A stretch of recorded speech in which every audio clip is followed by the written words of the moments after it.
December 7, 1941. Pearl Harbor. The morning air vibrates with the roar of engines. Sunlight glints off silver wings. Explosions rip through the calm. Smoke billows. The ground shakes. American ships burn. Above, a new terror rules the sky. The A6M Zero. How do the Allies survive when their best pilots are outflown and outgunned? The Zero's legend spreads fast. Pilots whisper about its impossible turns, its deadly accuracy. In the Pacific, air superiority is everything. Islands stretch for thousands of miles. Fleets depend on the sky for protection. Lose the air, lose the war. The Zero is Japan's answer to this challenge. Born from a demand for speed, range, and maneuverability, it is the miracle of Japanese engineering. Jiro Horikoshi's design is light, almost fragile, but deadly. The Zero's first taste of combat comes in China, July 1940. It sweeps the skies clean, a kill ratio of 12-1. Allied intelligence hears the rumors. They don't believe them. How could Japan build something so advanced? But the evidence mounts. The Zero flies faster than the Spitfire. It climbs higher than the Messerschmitt. Its range, 1,900 miles, lets it leap from island to island, striking where least expected. It lands on the narrow decks of carriers with ease. The Japanese army has nothing to match it. The Zero's frame is aluminum alloy, its wings broad but its body compact, under 2,000 kilograms, a powerful, lightweight engine. Two 7.7mm machine guns, two 20mm cannons. It dances through the air, twisting away from danger. Early Japanese pilots are the best in the world. Their training is brutal, their selection strict. Only 100 make the cut each year. In the opening months of war, these men are unstoppable. 23-25. The attack on Pearl Harbor begins. Zero's escort bombers, slicing through the sky. American fighters scramble. P-40 Warhawks, P-36 Hawks, but they are too few, too slow. The devastation is total. In the months that follow, Japan surges across Southeast Asia. The Indian Ocean raid, British bases in Ceylon burn. Zeros clash with Hawker Hurricanes, outmaneuvering them in tight dogfights. The Zero becomes the most feared aircraft in the Pacific. Allied pilots dread the sight of its silhouette. But it wasn't always this way. In the 1930s, American experts dismissed Japanese air power. They believe Japan copies Western designs, lacks innovation. Reports from China are ignored or underestimated. This arrogance cost the Allies dearly. By 1940, the threat is undeniable. President Roosevelt moves the Pacific Fleet to Hawaii. Intelligence reports warn of the Zero's capabilities. The Allies scramble for answers. How can they fight an enemy they barely understand? Summer 1941. Lieutenant Commander John S. Thack studies the Zero's strengths. He knows his F-4F Wildcats are outclassed. Using matchsticks, he invents a new tactic, the Thack weave. Two fighters fly together. When one is chased, they cross paths. The pursuer is forced into the wingman's sights. It's simple, elegant, deadly. The Thack weave is tested at Midway, June 1942.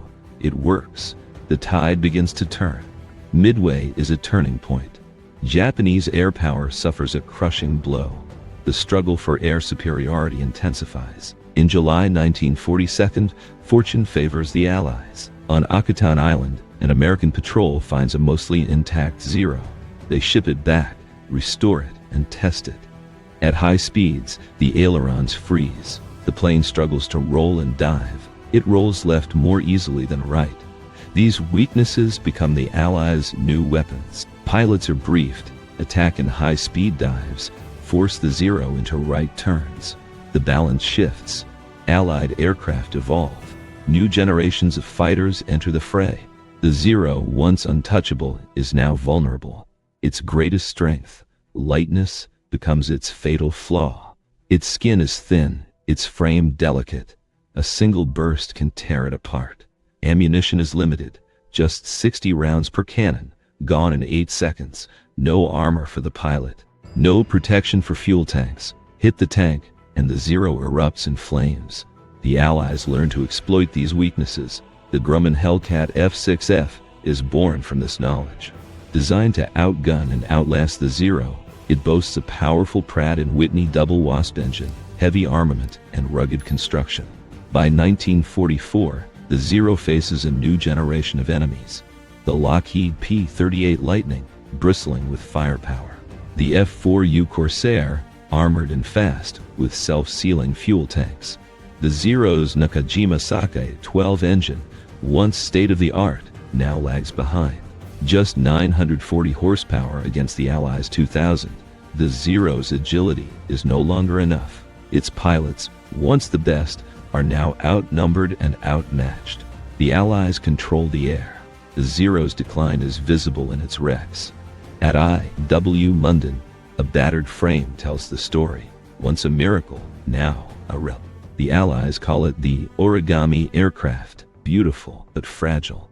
In the later battles of 1944 and 1945, American and British pilots fly machines they could only dream of in 1941. The Japanese are stuck with the Zero. Many pilots die in its cockpit, unable to compete. Japan tries to build a successor. The Imperial Navy requests a new fighter by 1940, but development stalls. Resources are scarce. The A6M Zero project begins in 1942, but the first flight comes too late, May 1944. The A6M Zero is powerful, fast, and agile, but only 9 are built. The Zero receives minor upgrades, but its engine can't match Allied power. Japan's factory is slow to a crawl. Raw materials run out. Skilled pilots are gone, replaced by cadets with just 40 hours of flight time. American pilots train for 500 hours. The gap widens. By 1943, the Allies dominate the skies. The Zero, once invisible, becomes cannon fodder.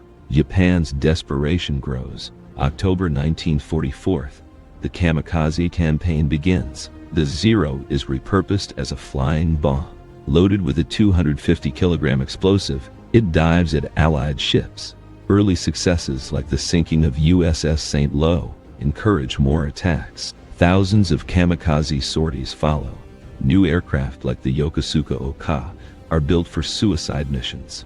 At Okinawa, over 400 kamikaze attacks strike Allied fleets. The most devastating. 2 Zeros crash into USS Bunker Hill, killing nearly 400 men. The carrier is crippled for months, but the kamikaze campaign cannot change the war's outcome. Japan's resources are spent. Its pilots are gone. Its miracle fighter, the Zero, is now a symbol of desperation. By August 1945, the war ends. The Zero's reign is over. The Pacific sky is quiet now. The Zero's legacy lingers. Its design forced the Allies to innovate, to adapt, to survive. The Thak Weave, the Hellcat, the Corsair, all born from the need to defeat a single aircraft. The Zero's rise and fall shaped the air war, changed the course of history, and left a mark on every pilot who faced it. In the end, the Zero was both a marvel and a warning. Even the greatest weapon can become obsolete. Even the most feared can fall. The sky belongs to those who learn, adapt, and endure.